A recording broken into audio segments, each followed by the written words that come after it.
Between 1942 and 1945, General Motors produced over 21,000 amphibious vehicles designated DUKW, universally known as DUKs.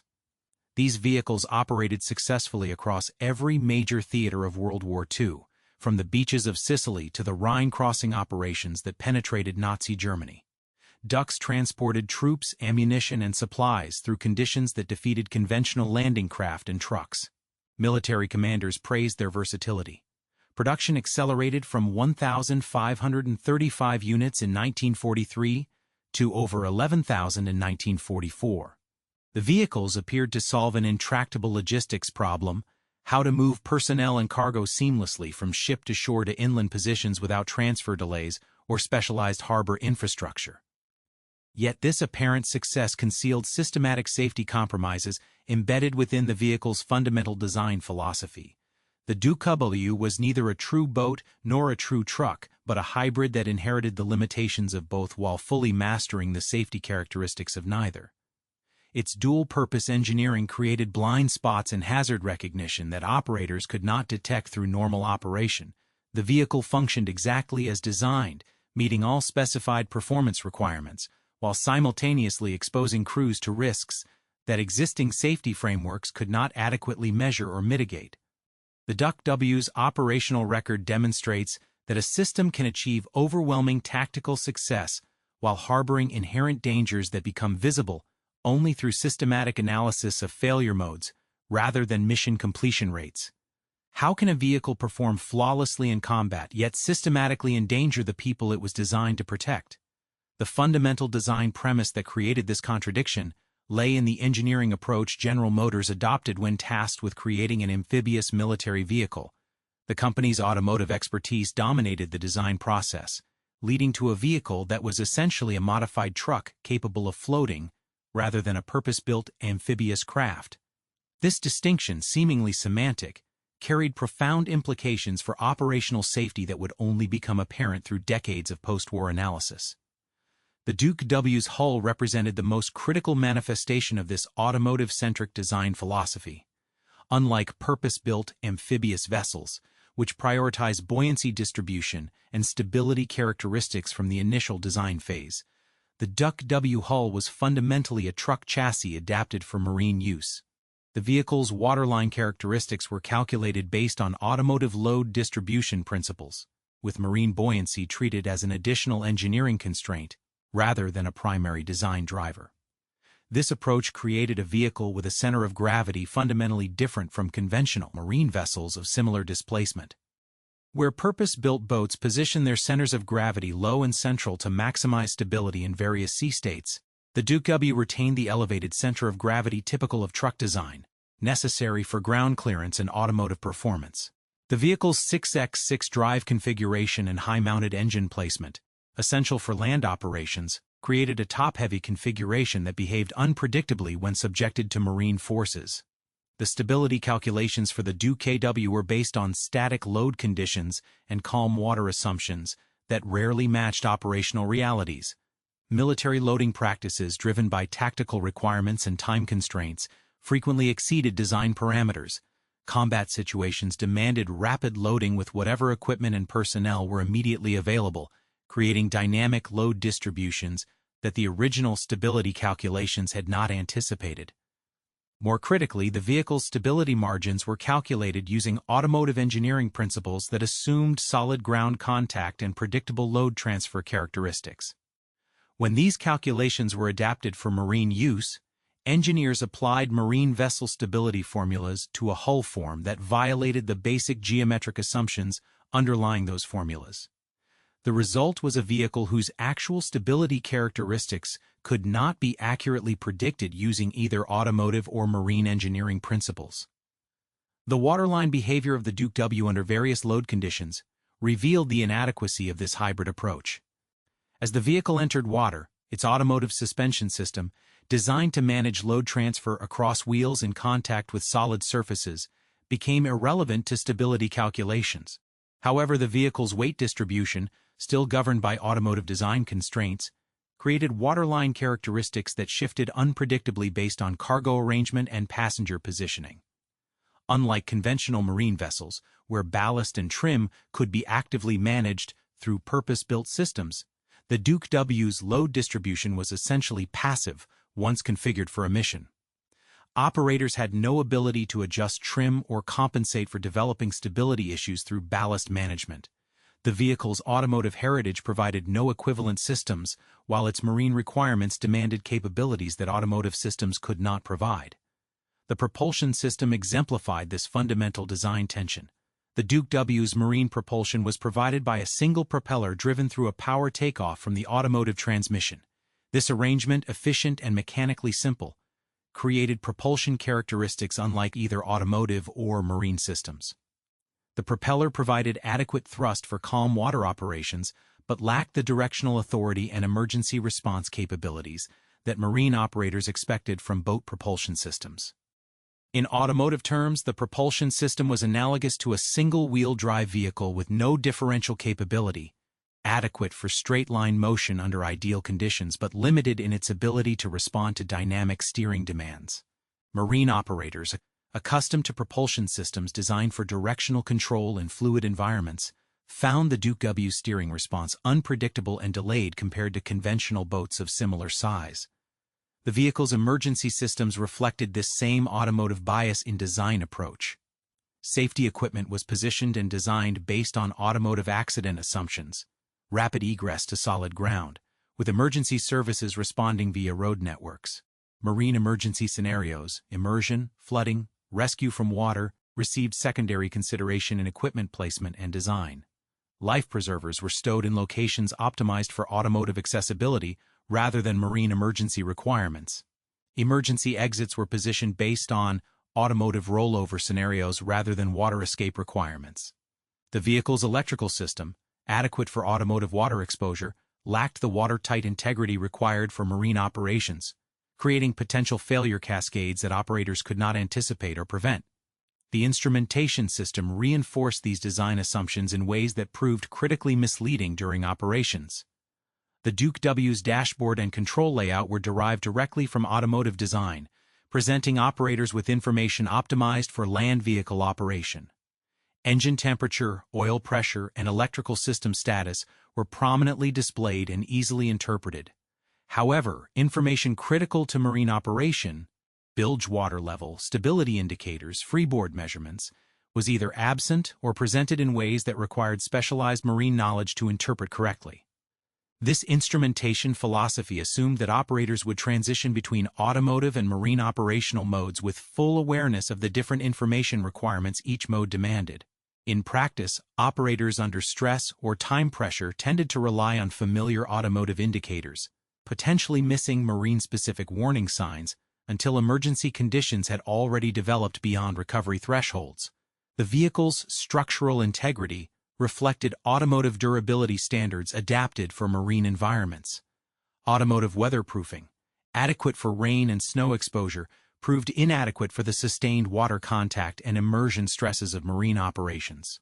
Door seals, window gaskets, and floor panel joints designed to exclude weather gradually admitted water under marine operational conditions.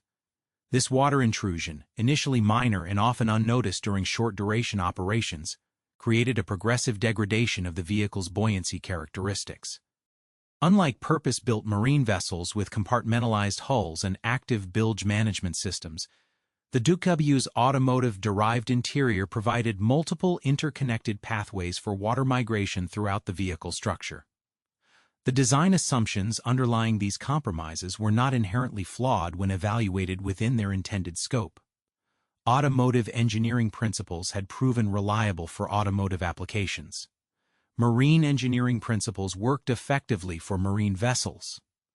The fundamental error lay in assuming that combining elements from both disciplines would yield a vehicle that operated safely within both domains.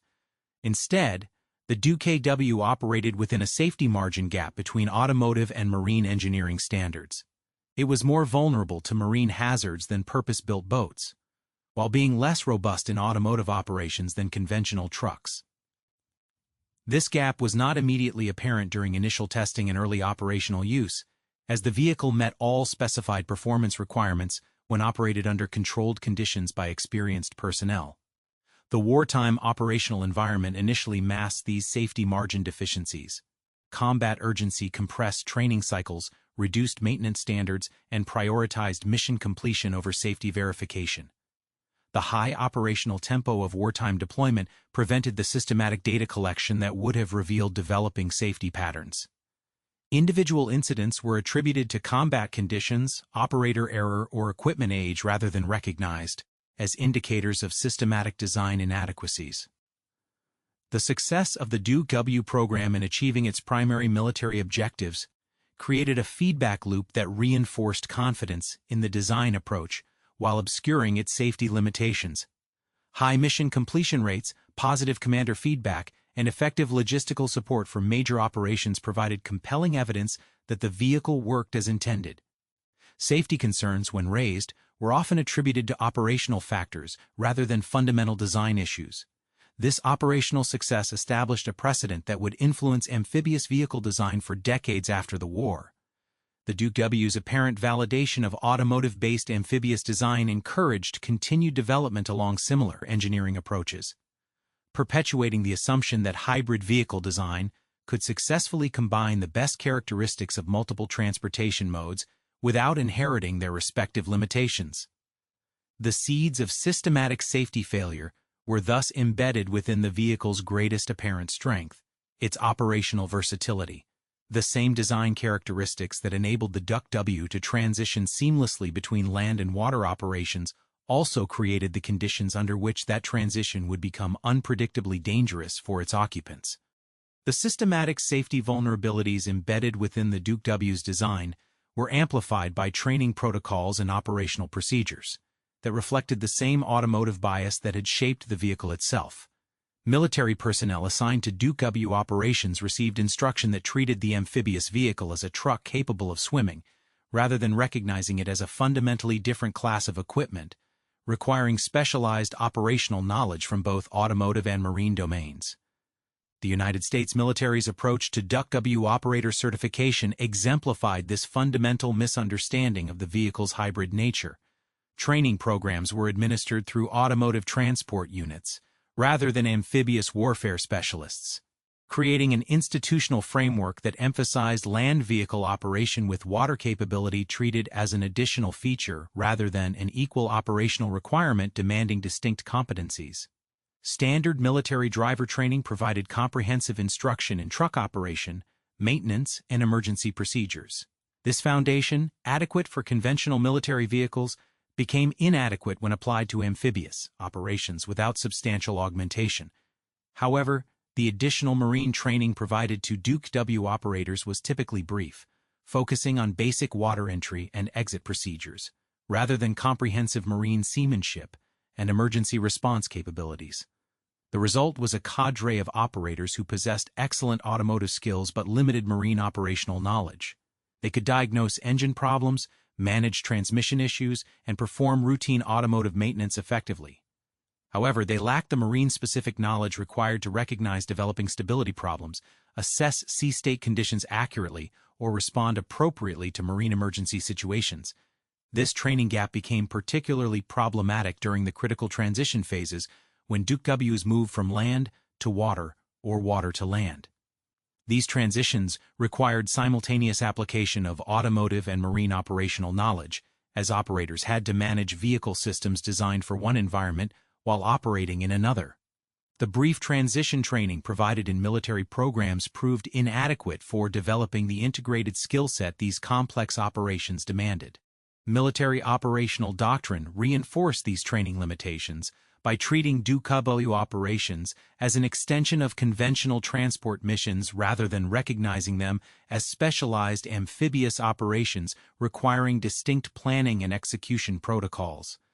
Mission planning procedures focused on cargo capacity, route selection, and delivery timing, all appropriate considerations for automotive transport, while giving secondary attention to marine-specific factors such as sea state assessment, tide conditions, and weather impact on water operations. The command structure overseeing DUKW operations reflected this same automotive orientation.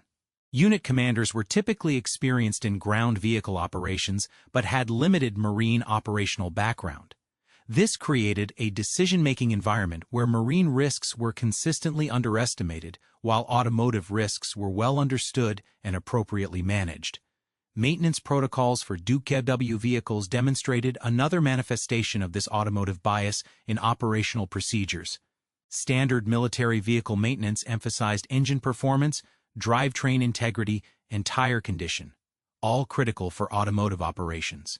However, the marine-specific maintenance requirements of the amphibious vehicle received less systematic attention.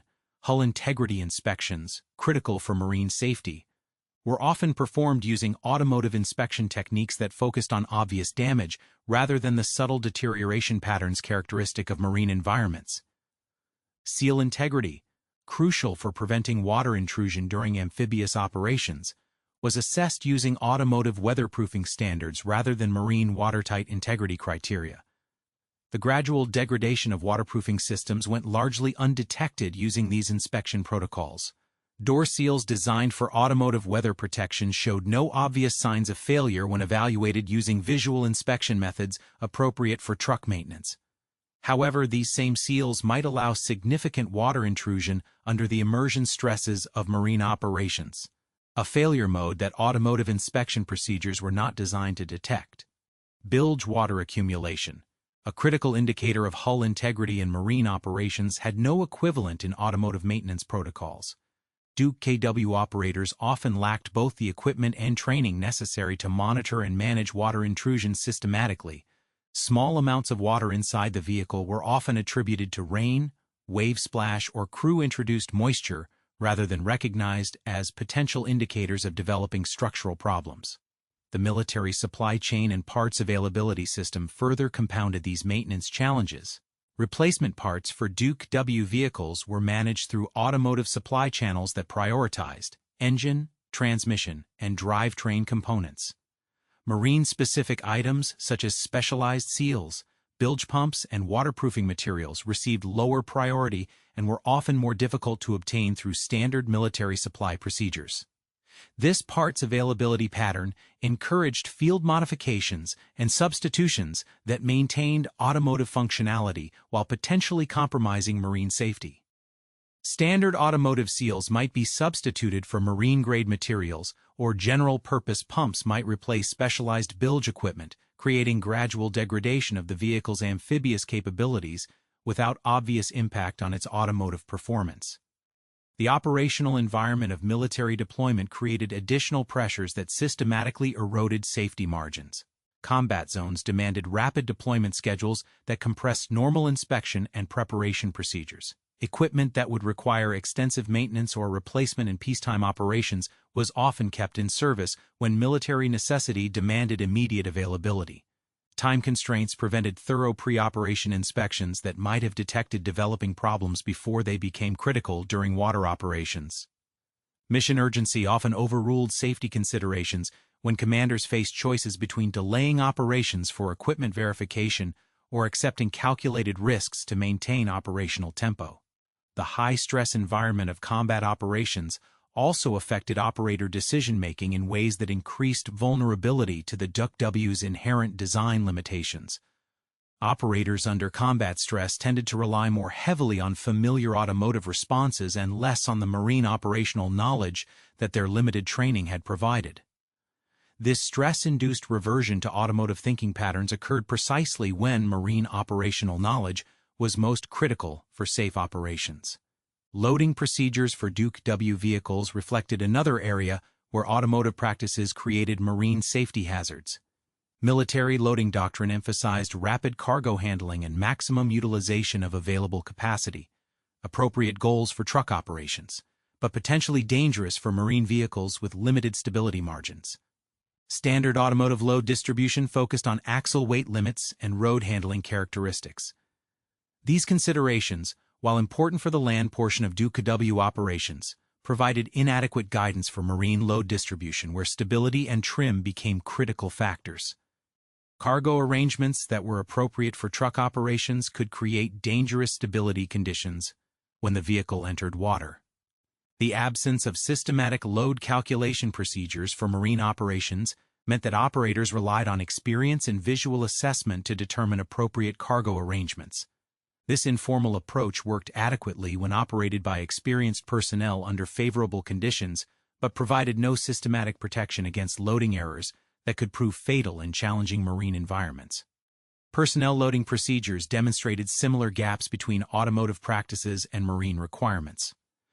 Military transport doctrine focused on passenger capacity limits based on seating arrangements and vehicle gross weight limits. However, passenger positioning for marine stability was not systematically addressed in standard operating procedures. Unlike purpose-built boats where passenger weight distribution directly affects stability and is actively managed, DUKW operations treated passenger positioning as a secondary consideration. Personnel were often loaded based on convenience and available seating rather than optimal weight distribution for marine operations. This casual approach to passenger positioning created unpredictable stability characteristics that operators could not anticipate or compensate for using standard automotive control inputs. The communication systems and emergency response protocols developed for W operations reflected the same automotive orientation that characterized other aspects of the operational framework. Emergency communication procedures assumed ground-based rescue and support capabilities rather than marine rescue requirements. Radio communication protocols focused on position reporting and logistics coordination appropriate for truck convoy operations.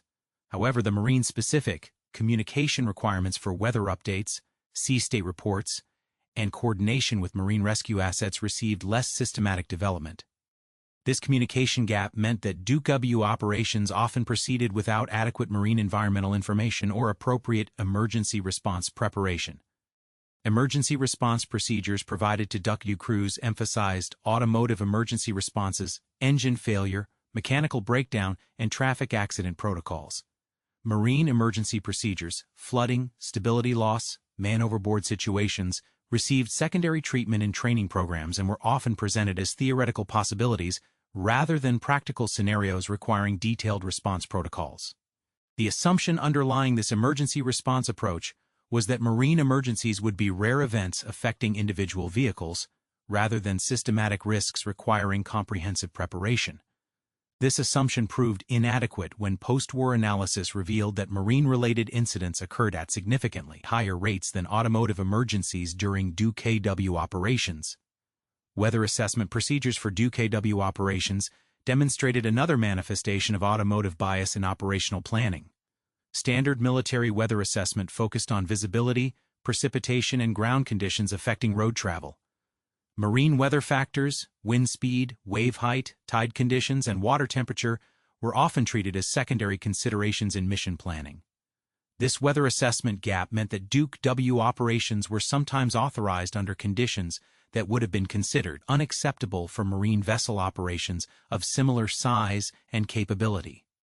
The absence of systematic marine weather criteria in operational planning created situations where vehicles were committed to water operations under conditions that exceeded their safe operational envelope.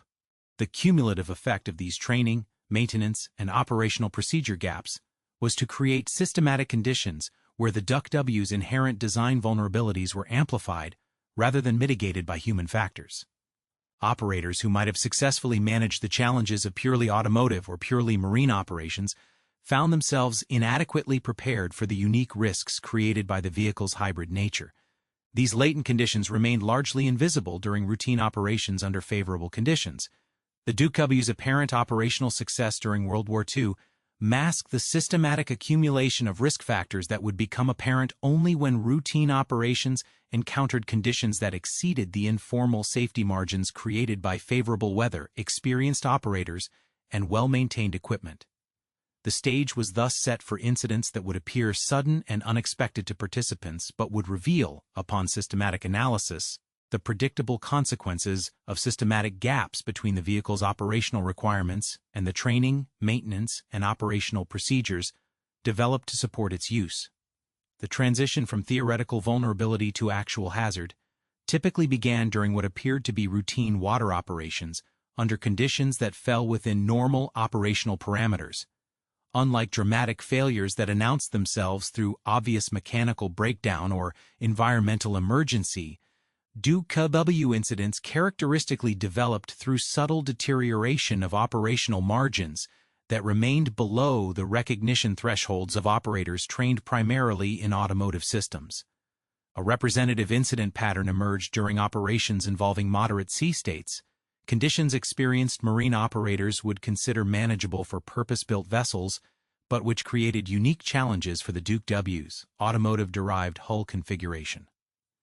These conditions, typically characterized by wave heights of 2 to 4 feet with wind speeds of 15 to 25 knots, appeared well within the vehicle's operational capabilities, based on initial design specifications and early operational experience. The divergence between perceived and actual vehicle performance began with the interaction between wave forces and the DUKW's flat automotive underbody. Unlike purpose-built marine hulls designed to cut through or ride over wave systems efficiently, the DUKW's truck-derived chassis created substantial surface area for wave impact along its flat bottom surfaces. This configuration caused the vehicle to react more severely to wave action than operators expected based on visual assessment of sea conditions. Wave impact against the flat underbody created vertical acceleration patterns, unfamiliar to operators whose automotive experience had conditioned them to expect predictable vehicle responses to external forces. In automotive operations, vehicle motion was primarily horizontal, with vertical forces limited to predictable suspension responses over road irregularities. Marine operations introduced complex three-dimensional motion patterns that automotive training had not prepared operators to interpret or manage effectively. The initial response to these unexpected motion patterns often involved automotive-derived control inputs that proved counterproductive in marine environments. Operators experiencing unusual vehicle motion typically attempted to regain control using steering corrections and throttle adjustments appropriate for automotive operations. However, these inputs, effective for managing vehicle dynamics on solid surfaces, had limited or delayed effect on marine vehicle behavior. The DUKW's single-propeller propulsion system created particularly confusing feedback for operators attempting automotive-style control corrections. Unlike automotive systems where throttle and steering inputs produced immediate, predictable responses, marine propulsion responses were delayed and often masked by wave and current forces acting independently on the vehicle. This delay between control input and system response created opportunities for overcorrection that could amplify rather than dampen developing stability problems. Cargo shifting represented another critical factor in the transition from routine operations to emergency conditions.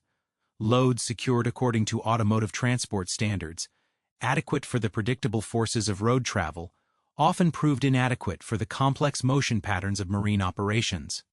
Cargo that remained stable during the land portion of operations could begin shifting during water operations, creating dynamic load changes that operators could not anticipate or easily detect. The DUKW's automotive-derived cargo area, designed for efficient loading and unloading rather than marine stability, provided limited options for adjusting load distribution during operations.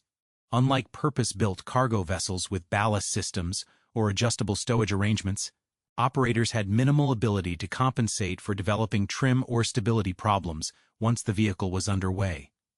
Water intrusion through automotive sealing systems typically began as a minor operational factor that gradually escalated beyond manageable limits. Initial water intrusion rates were often below the threshold of immediate concern, appearing similar to the minor water accumulation common in automotive operations during heavy rain or when crossing shallow water obstacles. The critical difference lay in the cumulative and progressive nature of marine water intrusion compared to the temporary and limited water exposure typical of automotive operations. Automotive sealing systems were designed to shed water quickly and return to dry conditions.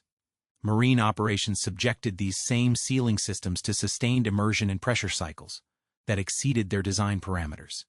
Initial water accumulation was often distributed throughout the vehicle's interior through pathways designed for automotive drainage but inadequate for marine bilge management.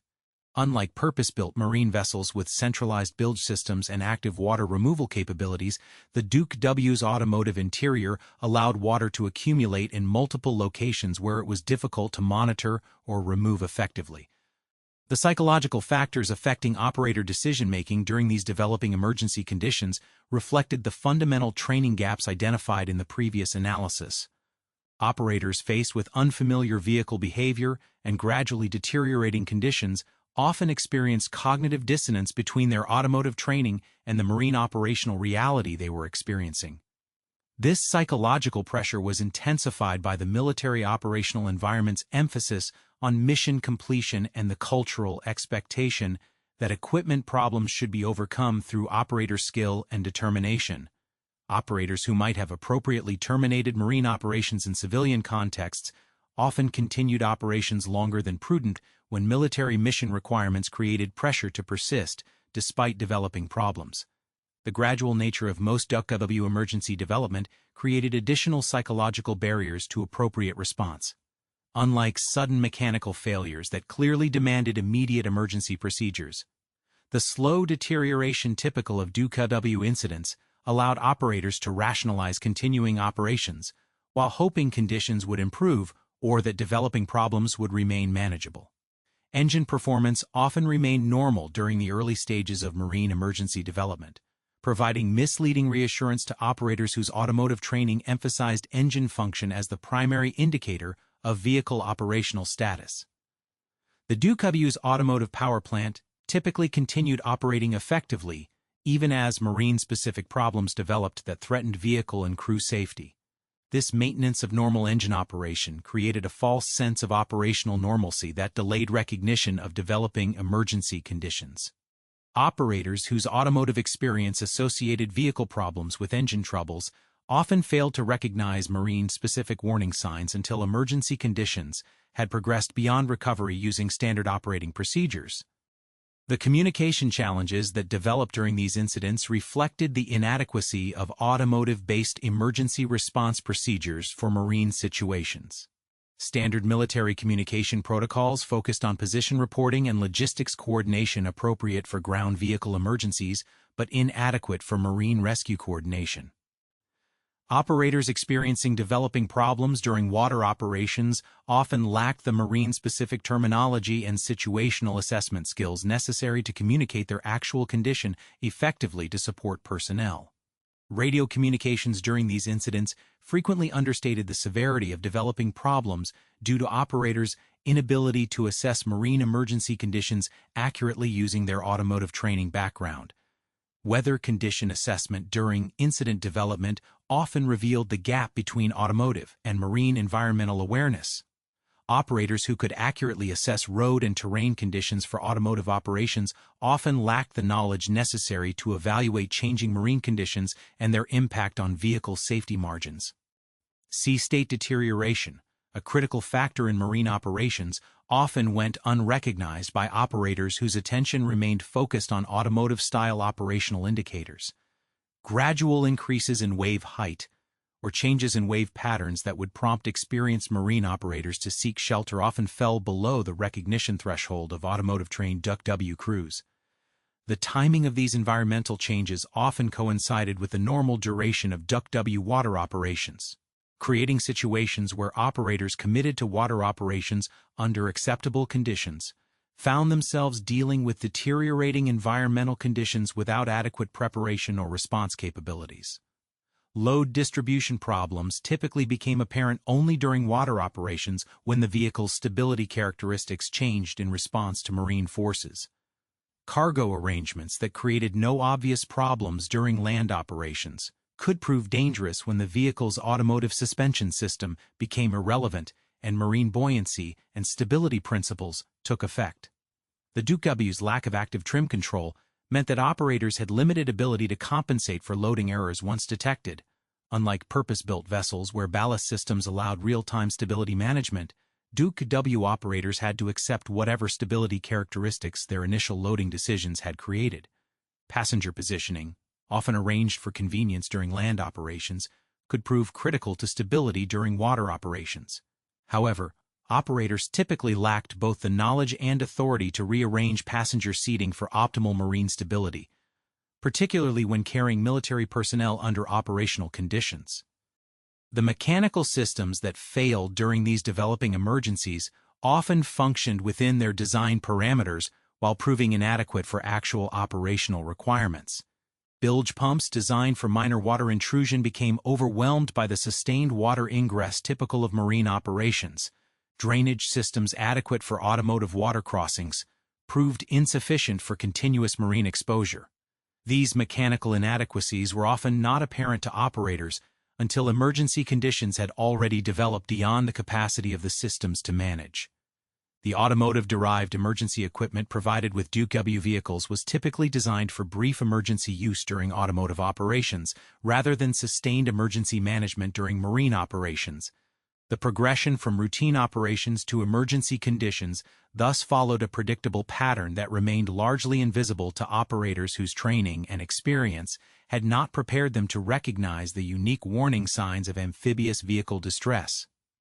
What appeared to be sudden emergency development was typically the culmination of gradual system deterioration that exceeded the recognition and response capabilities of automotive-trained personnel operating in marine environments. The progression from manageable operational difficulties to irreversible emergency conditions followed physical principles that were predictable in retrospect, but remained largely invisible to operators whose training had not prepared them to recognize the warning signs of amphibious vehicle failure.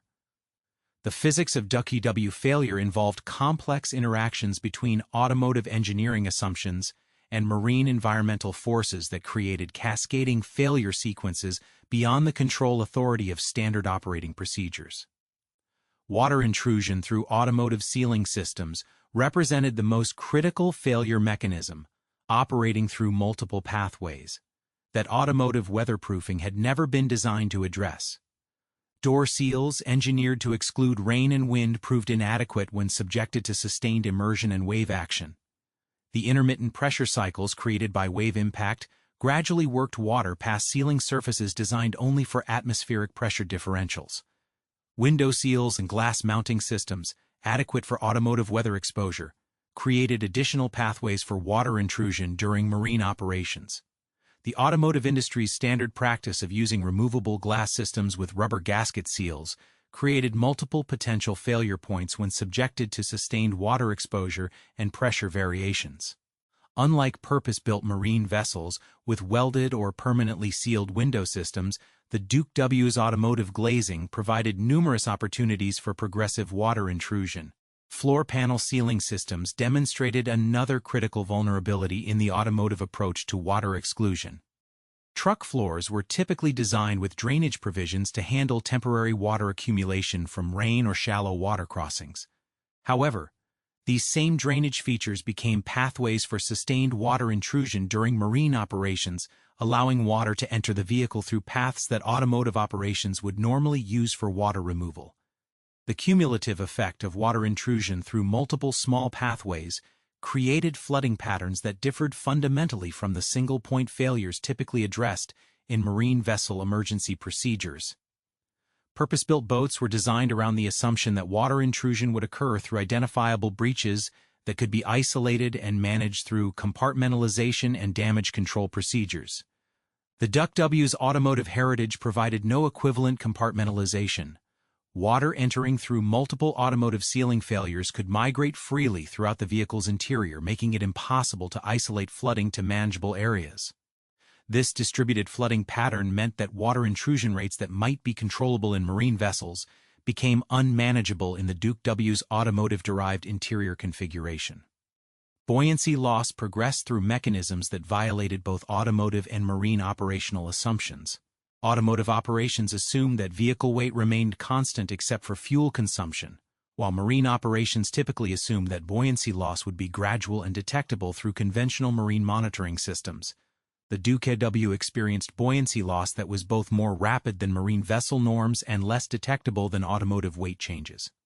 The vehicle's automotive suspension system, irrelevant to marine operations but still present and functional, created confusing feedback for operators attempting to assess developing stability problems. Automotive suspension responses to shifting loads provided familiar sensory input that masked the marine stability changes actually affecting vehicle safety. Operators often interpreted marine stability problems as automotive mechanical issues, leading to inappropriate diagnostic procedures and delayed recognition of actual emergency conditions. Center of gravity shifts during progressive flooding followed patterns that neither automotive nor marine training had prepared operators to understand. Automotive weight shifts typically involved cargo movement or fuel consumption patterns that operators could predict and manage through driving technique adjustments. Marine stability changes in purpose-built vessels typically involved ballast management or controlled load adjustments that could be monitored and corrected through systematic procedures.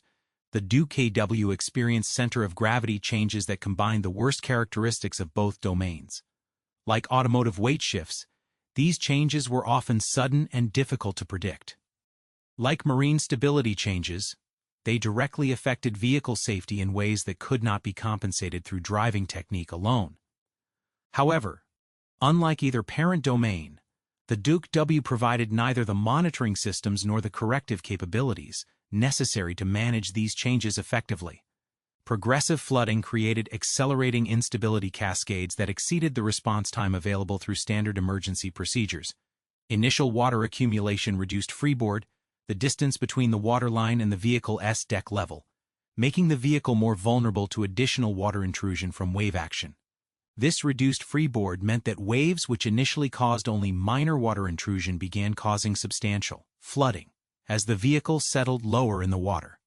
The feedback loop between water accumulation and increased vulnerability to further flooding created exponentially increasing emergency development rates. Operators who might have had adequate time to respond to initial flooding found themselves overwhelmed by rapidly accelerating water intrusion that exceeded both their equipment capabilities and their procedural response timeframes. Engine cooling system vulnerabilities created additional failure pathways that were unique to the DUKW's hybrid configuration. Automotive cooling systems were designed to operate in air environments with predictable temperature ranges and cooling air availability. Marine operations subjected these same cooling systems to salt air, increased humidity, and potential water intrusion that could cause cooling system failures unrelated to normal automotive maintenance issues. Cooling system failures during marine operations created emergency conditions that required immediate termination of water operations. However, cooling system problems often developed gradually and were not immediately apparent to operators whose attention was focused on marine operational challenges. The combination of marine emergency conditions with automotive mechanical problems created complex emergency scenarios that exceeded the scope of standard emergency response procedures. Electrical system failures represented another critical failure mode that reflected the inadequacy of automotive electrical systems for sustained marine exposure. Automotive electrical systems were designed with weatherproofing adequate for normal driving conditions but inadequate for the sustained high-humidity environment of marine operations.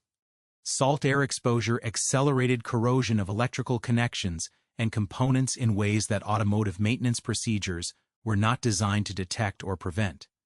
Electrical failures during marine operations often resulted in loss of critical systems including engine control, lighting, and communication equipment. Unlike automotive electrical failures, which typically resulted in degraded performance that could be managed until reaching repair facilities, marine electrical failures could create immediate safety hazards that required emergency response capabilities not available in maritime environments. Propulsion system limitations became critical when operators needed maximum maneuvering capability to respond to emergency conditions.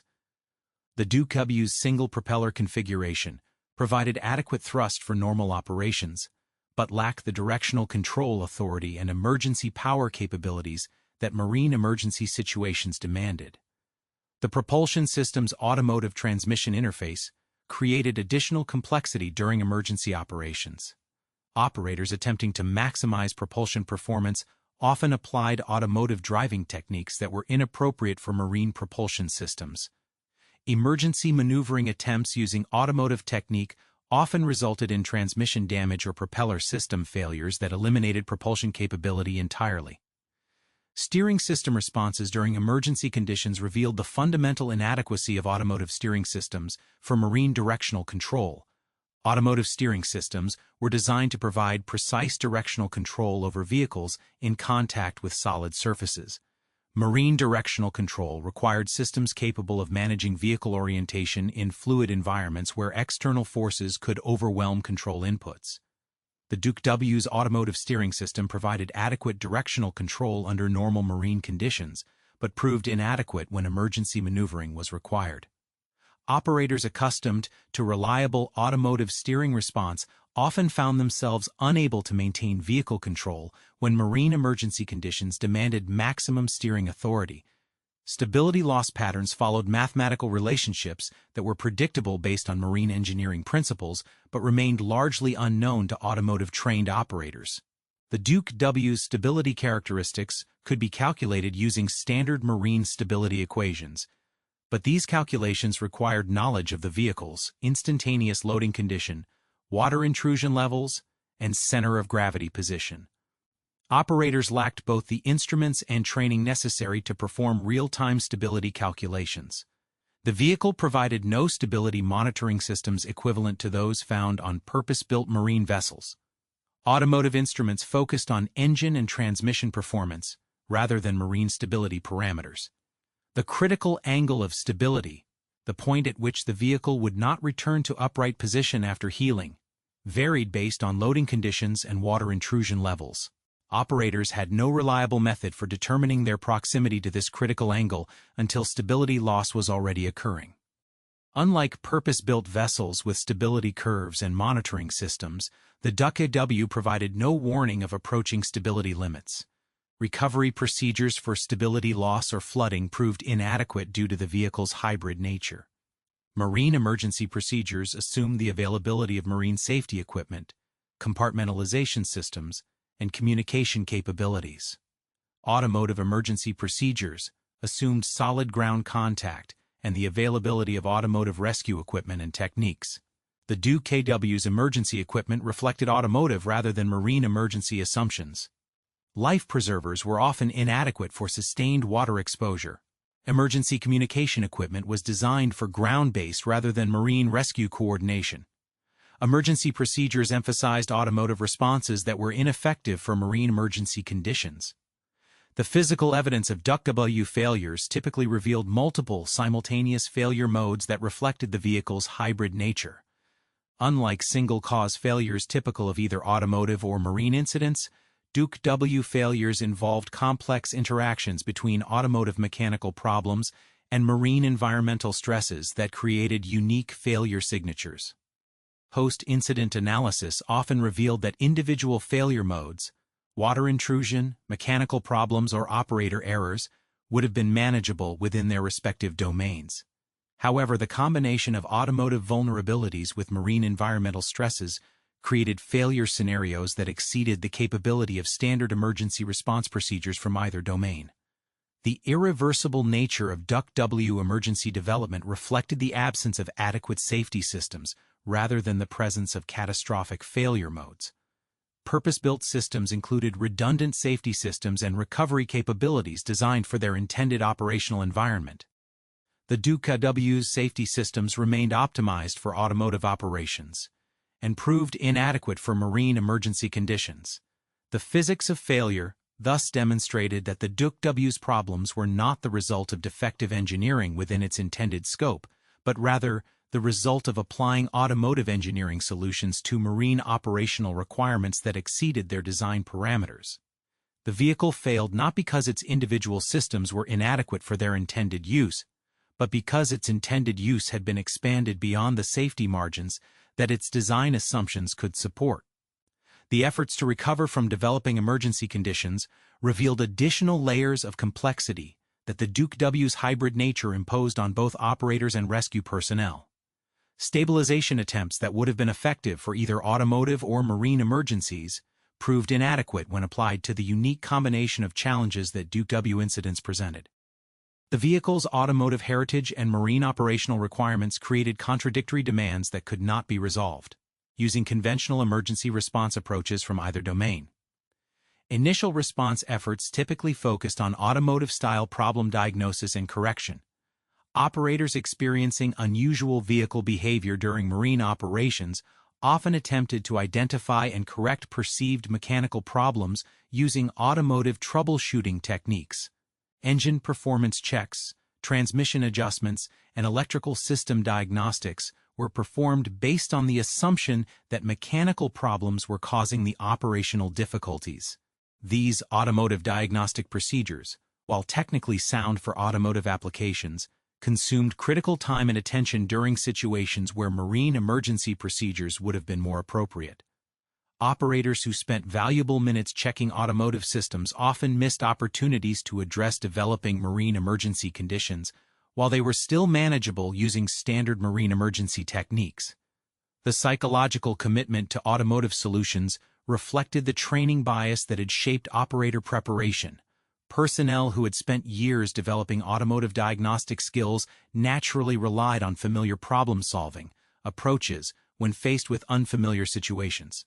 This psychological tendency was reinforced by the military culture's emphasis on mechanical problem-solving and equipment maintenance as primary responses to operational difficulties.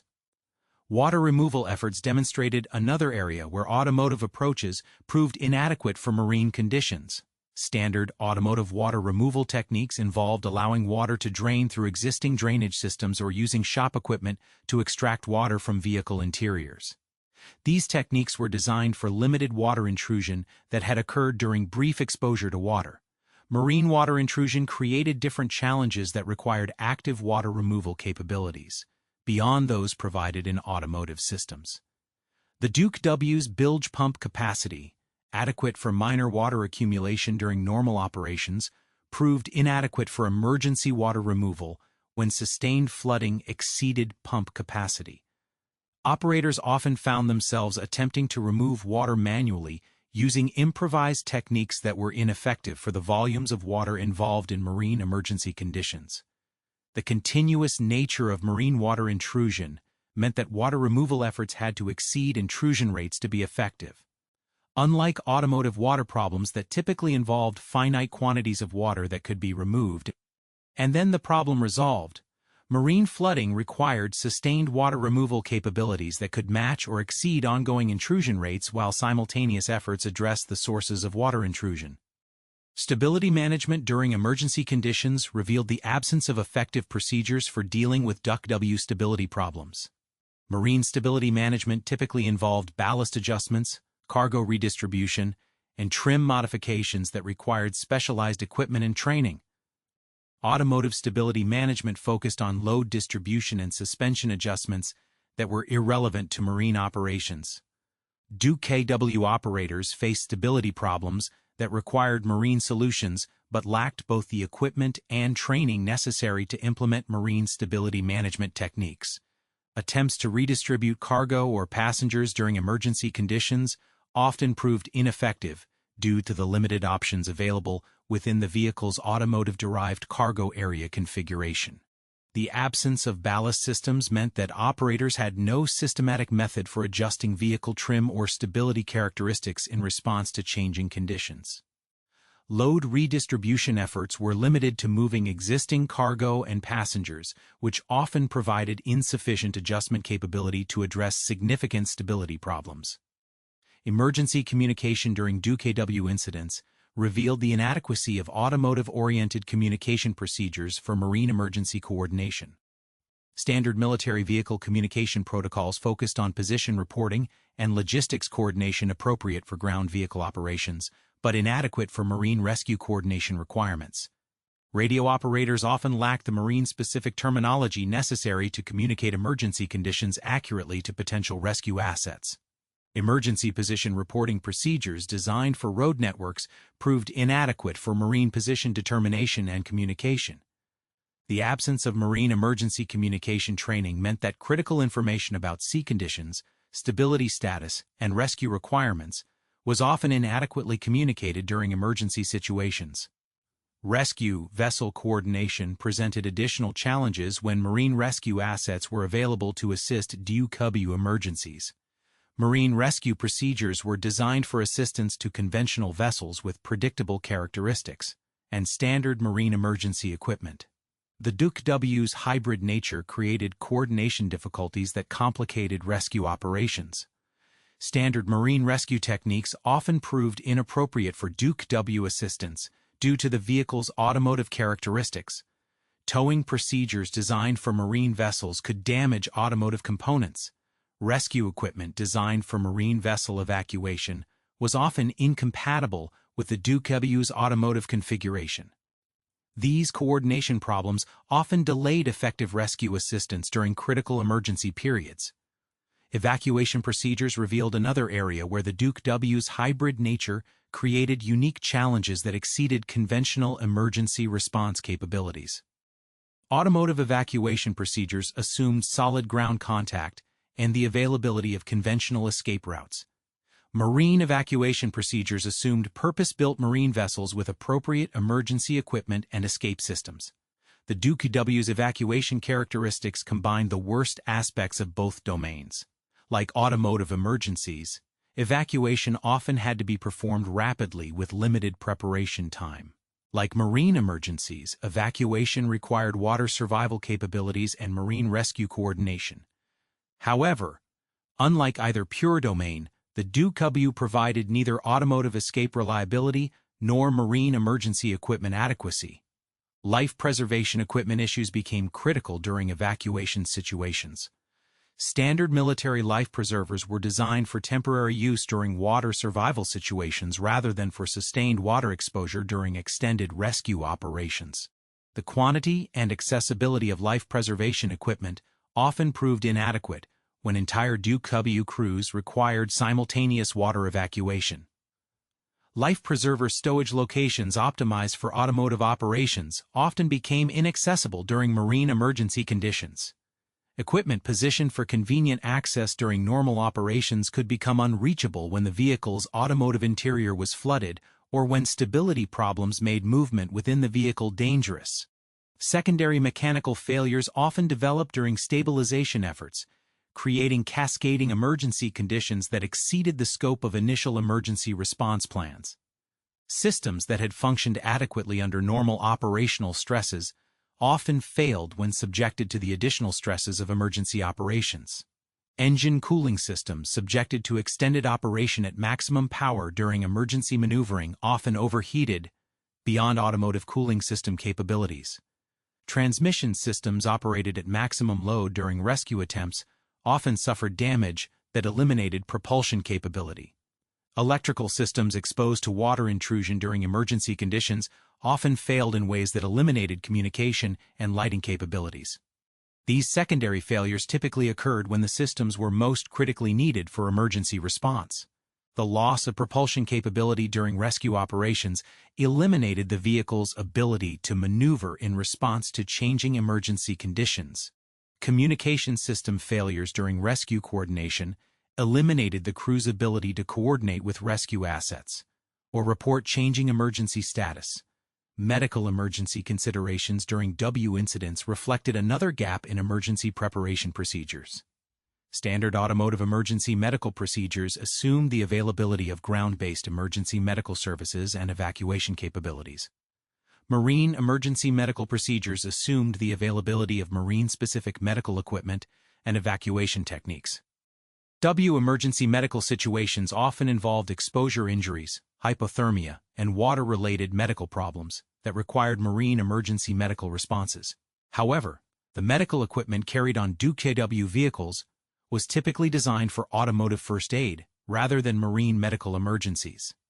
Medical evacuation procedures were often designed for ground-based rather than marine evacuation requirements. The extended duration of many DUKW emergency situations created medical challenges that exceeded the scope of standard emergency medical preparation. Exposure to water and weather conditions during extended emergency situations often created medical problems that required sustained medical attention beyond the capabilities of standard military first aid equipment and training.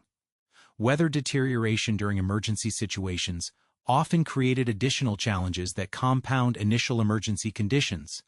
weather conditions that were acceptable when emergency situations first developed often deteriorated during the extended duration required for emergency response and rescue operations.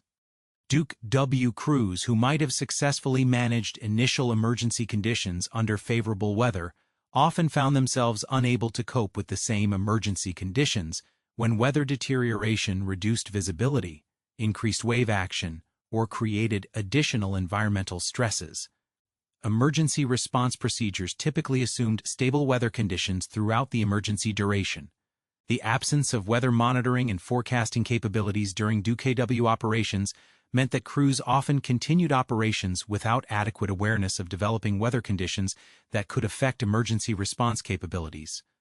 Weather deterioration that would prompt experienced marine operators to seek immediate shelter often went unrecognized until emergency conditions had already developed. Resource allocation during DUKW emergencies revealed the inadequacy of standard military emergency response resources for hybrid vehicle incidents. Military emergency response procedures were typically designed for either automotive emergencies on land or marine emergencies at sea, but not for hybrid situations that required capabilities from both domains simultaneously. Rescue asset allocation often involved choosing between automotive rescue capabilities and marine rescue capabilities rather than providing coordinated response that addressed both aspects of DUKW emergency situations. This resource allocation problem often resulted in delayed or inadequate emergency response that prolonged emergency conditions unnecessarily. The complexity of DUKW emergency situations typically exceeded the planning assumptions underlying standard military emergency response procedures. Emergency response plans based on single-domain emergencies proved inadequate for the multi-domain challenges that DUKW incidents presented. The absence of specialized emergency response procedures for hybrid vehicle operations created systematic gaps in emergency response capabilities. The cumulative effect of these stabilization challenges was to create emergency situations that were more complex, more prolonged, and more dangerous than comparable emergencies involving conventional vehicles operating within their intended domains. What might have been manageable emergencies for either automotive or marine operations became extended crisis situations that exceeded available response capabilities when they occurred during DUKW operations. The systematic collection and analysis of DUKW incident data that became possible only after the war revealed patterns of risk and failure that had been obscured by the operational demands and limited data collection capabilities of wartime deployment. Post-war analysis, freed from combat urgency and able to examine comprehensive operational records, identified systematic safety problems that wartime operational success had masked but not eliminated. Statistical analysis of DUKW operational records revealed accident rates significantly higher than comparable automotive or marine operations when adjusted for operational exposure and mission complexity. The data showed that DUKW operations experienced marine-related incidents at rates approaching twice those of purpose-built amphibious vessels performing similar missions, while simultaneously experiencing automotive mechanical problems at rates exceeding those of conventional military trucks operating under comparable conditions.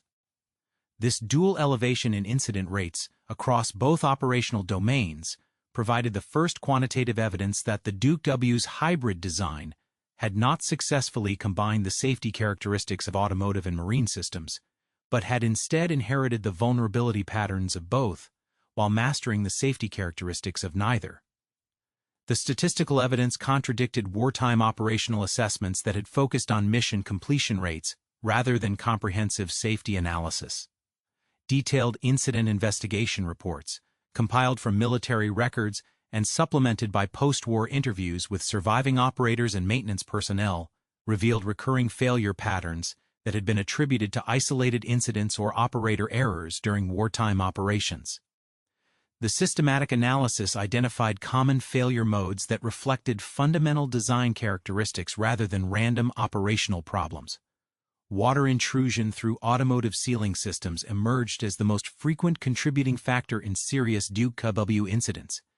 Investigation reports consistently identified multiple simultaneous failure points in door seals, window gaskets, and floor panel interfaces that created progressive flooding beyond the capacity of emergency response procedures.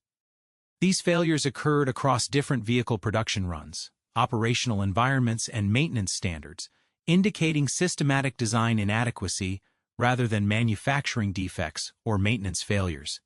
The investigation data revealed that water intrusion rates typically exceeded bilge pump capacity within 15 to 30 minutes of initial seal failure under moderate sea conditions. This progression timeline proved critical because it fell below the recognition threshold of automotive-trained operators while exceeding the response time available through standard emergency procedures.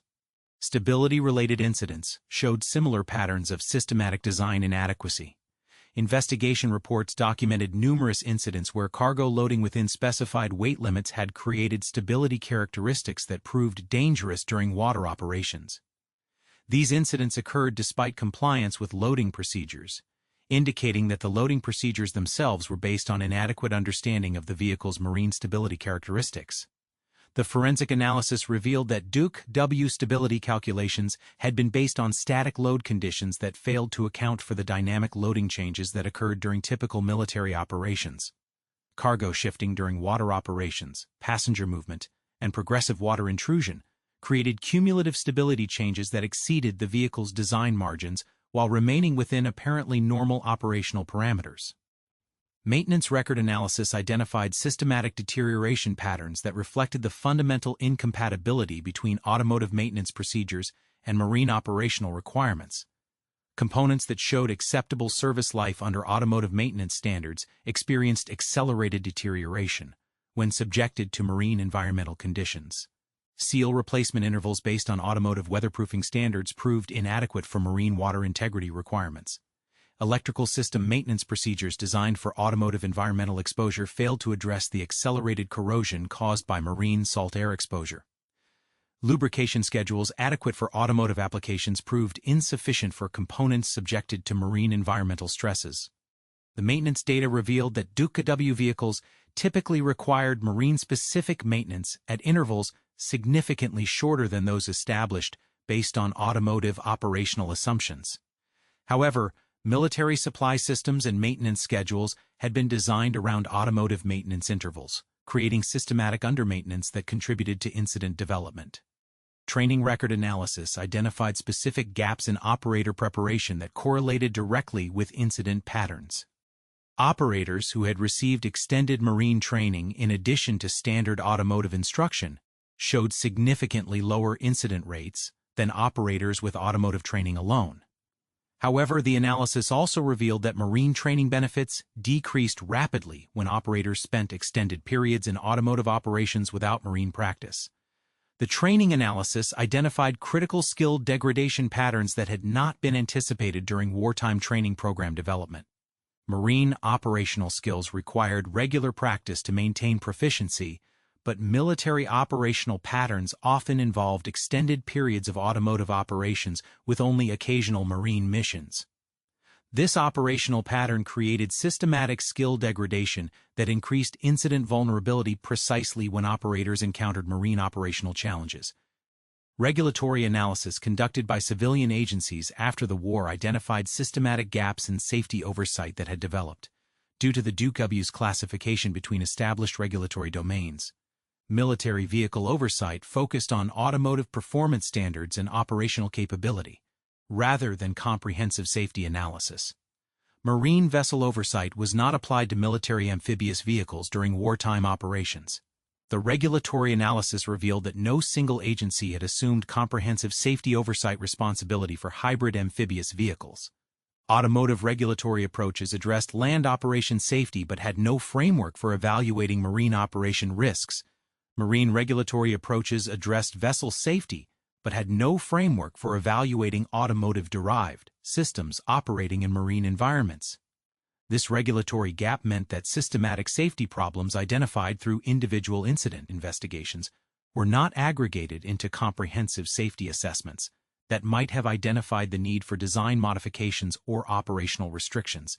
Safety improvements that were developed for individual units were not systematically disseminated across all DUKW operations.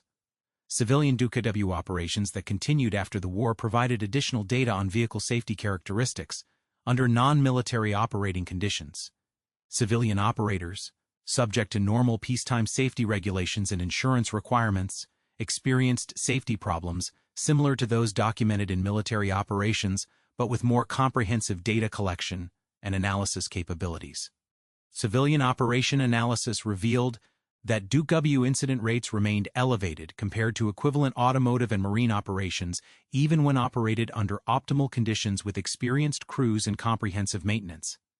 This data provided definitive evidence that the safety problems were inherent in the vehicle's design characteristics, rather than artifacts of military operational conditions. Insurance industry analysis of civilian DUKW operations identified systematic risk factors that required premium adjustments significantly higher than those for comparable automotive or marine operations. The insurance data provided independent confirmation of the elevated risk levels that military operational analysis had identified but had been unable to quantify precisely due to wartime data limitations. Engineering analysis conducted by civilian automotive and marine engineering organizations identified specific design modifications that could address the most critical safety deficiencies. These analyses revealed that effective safety improvements required fundamental changes to the vehicle's basic design philosophy rather than incremental modifications to existing systems. Marine engineering analysis identified hull design modifications that could improve stability characteristics and reduce water intrusion vulnerability. However, these modifications would have required changes to the vehicle's automotive systems that would have compromised its automotive operational capabilities. The analysis demonstrated that effective safety improvements required choosing between automotive and marine operational priorities rather than attempting to optimize both simultaneously. Automotive engineering analysis identified mechanical system modifications that could improve reliability under marine environmental conditions.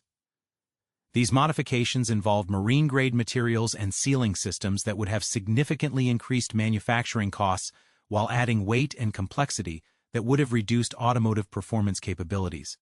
The cumulative engineering analysis revealed that the DUKW's safety problems reflected fundamental trade-offs inherent in hybrid vehicle design rather than correctable engineering deficiencies. Effective solutions required accepting reduced capability in one operational domain to achieve adequate safety margins in both domains. But such trade-offs were incompatible with the military requirement for maximum capability in both automotive and marine operations. Technological development analysis examined alternative design approaches that might have achieved amphibious operational capability without the safety compromises inherent in the DUKW's automotive-derived design. Alternative approaches included purpose-built amphibious designs, modular systems that could be optimized separately for automotive and marine operations, and specialized equipment designed for specific amphibious mission requirements. The technological analysis revealed that alternative approaches existed that could have provided amphibious operational capability with significantly better safety characteristics. However, these alternatives would have required longer development timelines, higher manufacturing costs, and more complex logistics support than the wartime operational environment could accommodate. The analysis identified a fundamental tension between operational urgency and safety optimization that had driven the decision to adapt automotive technology for amphibious use rather than developing purpose-built amphibious systems. This tension reflected broader wartime decisions that prioritized immediate operational capability over long-term safety optimization.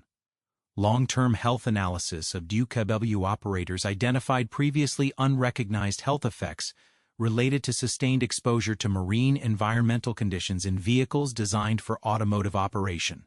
Medical analysis revealed increased rates of respiratory problems, joint difficulties, and stress-related conditions among personnel who had operated DUKWs extensively during marine operations. The health analysis identified exposure patterns that differed from both normal automotive and normal marine operations. DUKW operators experienced combined automotive mechanical stress with marine environmental exposure that created unique health risks not addressed by either automotive or marine occupational health standards. Psychological analysis of DUKW operations identified systematic stress factors related to operating equipment that behaved unpredictably due to its hybrid nature. Operators reported higher stress levels and reduced confidence when operating Duke compared to conventional automotive or marine equipment, even when missions were completed successfully. The psychological analysis revealed that the uncertainty inherent in hybrid vehicle operations created stress patterns that affected operator performance and decision-making quality. This psychological impact had not been considered during wartime operational assessment, but proved to be a significant factor affecting long-term operational effectiveness and safety. The comprehensive post-war analysis established that the DUKW's wartime operational success had been achieved despite systematic safety deficiencies, rather than because of effective design solutions to amphibious operational challenges. The vehicle's apparent success reflected the exceptional conditions of wartime operations, experienced crews, intensive maintenance, favorable operational environments, and acceptance of risk levels that would be unacceptable in civilian operations. The systemic lessons derived from this analysis extended beyond the specific case of the DUKW to broader questions about hybrid system design, safety assessment under operational pressure, and the relationship between apparent operational success and fundamental safety adequacy. The DUKW experience demonstrated that complex systems could achieve their primary operational objectives while harboring systematic safety deficiencies that became apparent only through comprehensive long-term analysis. The regulatory and engineering lessons established the need for specialized oversight frameworks for hybrid systems that operated across multiple traditional regulatory domains. The DUKW experience revealed that existing automotive and marine safety frameworks were inadequate for evaluating hybrid systems that operated in both domains without mastering the safety characteristics of either. The ultimate lesson of the DUKW analysis was that operational success, even when sustained over extensive operations and widely praised by users, could not substitute for systematic safety analysis based on comprehensive understanding of system behavior across all operational environments. The vehicle's legacy demonstrated both the potential and the inherent limitations of hybrid approaches to complex operational challenges.